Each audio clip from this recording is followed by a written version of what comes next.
Social media ద్వారా సెలబ్రిటీగా మారిన కుమారి aunty జీవితం ఆధారంగా ఓ డాక్యుమెంటరీ రాబోతున్నట్లు ప్రచారం జరుగుతోంది. తాజాగా ఆమె ఓ టీవీ షోకు స్పెషల్ గెస్ట్ గా హాజరైంది. బిగ్ బాస్ సీజన్ 7 సెలబ్రిటీలతో సందడి చేసింది.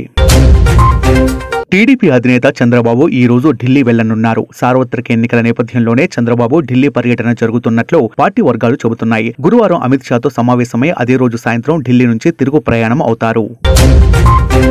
హైదరాబాద్ మూసీ నది ప్రక్షాళనకు సీఎం రేవంత్ రెడ్డి చర్యలు వేగవంతం చేశారు. అందులో భాగంగానే నిన్న సింగపూర్ కు చెందిన మెయిన్ హార్ట్ కంపెనీ ప్రతినిధులు సీఎం రేవంత్ రెడ్డితో భేటీ అయ్యారు.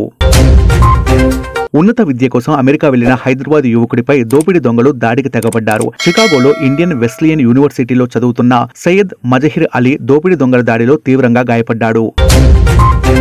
2009లో ప్రజారాజ్యం గెలిచిన సీట్లపైనే పవన్ కళ్యాణ్ గురిపెట్టారు. ప్రభుత్వ ఏర్పాటులో కీలకంగా నిలిచే ఉమ్మడి తూర్పుగోదావరిలో ఎక్కువ సీట్లను గెలుచుకునేందుకు పావులు కదుపుతున్నారు.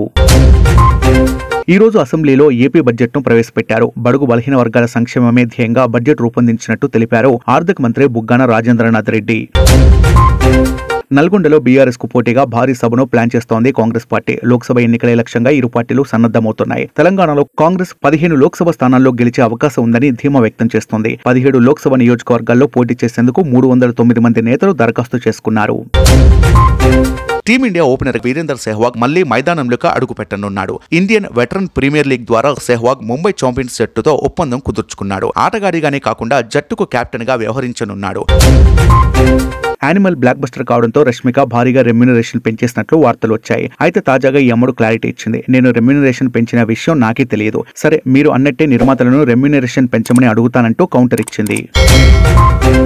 దేశంలో పసిడి ధరలు స్వల్పంగా దిగొచ్చాయి. 10 గ్రాముల 22 క్యారెట్ల బంగారంపై 10 తగ్గి 57,740కి చేరింది. అలాగే 24 క్యారెట్ల బంగారంపై కూడా అదే 10 రూపాయలు తగ్గడంతో 62,990 పలికింది. కిలో వెండి 76,000 వద్ద ట్రేడ్ అవుతోంది.